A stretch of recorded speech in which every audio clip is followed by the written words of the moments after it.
C'est l'équipe nationale de basket du Sénégal qui est un regroupement.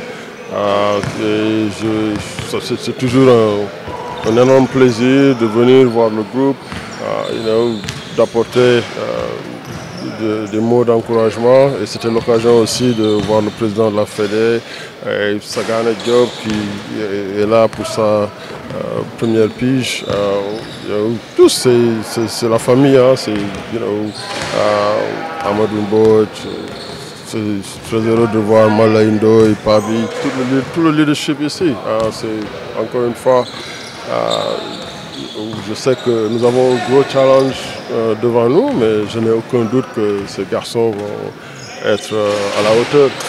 Il y a du talent, il y a de l'expérience, il y a de l'expertise. Maintenant, il faut qu'au niveau organisationnel, que toutes les mesures soient prises et je n'ai aucun doute que ce sera le cas. C'est un sport d'équipe et le basketball, je pense, est le sport d'équipe par excellence.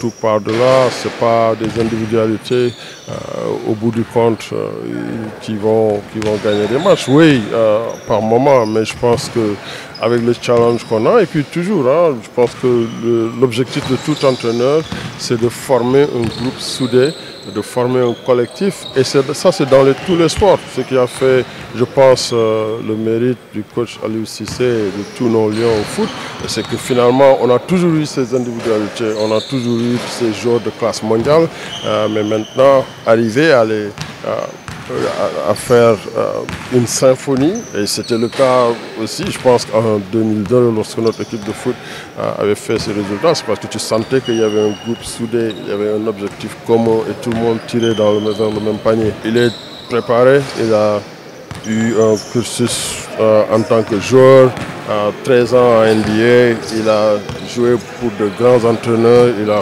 côtoyé de grands techniciens. Depuis le lycée avec le coach Steve Smith, qui est une légende à Oakhill Academy, il a joué pour Don Nelson,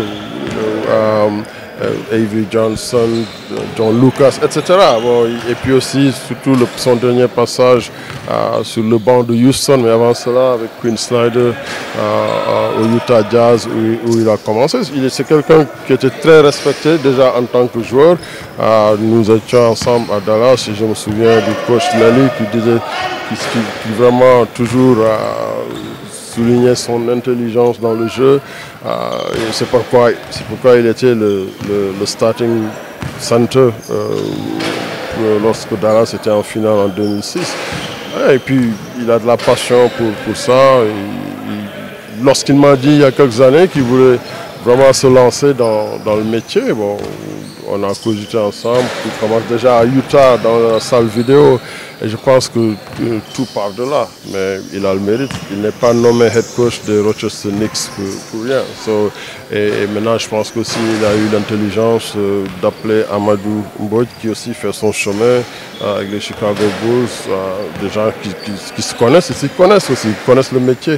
Et là, on a de l'expertise maintenant qu'il nous faut juste mettre à profit, et c'est à tous les niveaux. C'est pourquoi je pense qu'il faut qu'on se focalise sur l'essentiel.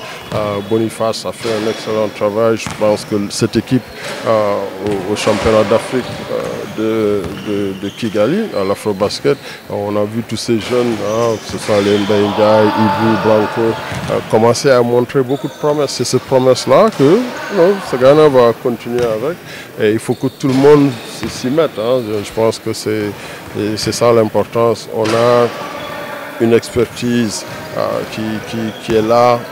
Il faut juste savoir l'utiliser, le mettre à profit, au-delà d'aucune autre considération. Des souvenirs, une joie de revenir toujours à Marie. Absolument. Je disais à Edwin que cet endroit est magique. Pour moi, si je pouvais organiser la Basketball Africa League ici, je n'hésiterais même pas. Et bon, maintenant, ça reste un lieu mythique pour moi. Je suis sûr que on va continuer à trouver des moyens de le garder, l'embellir.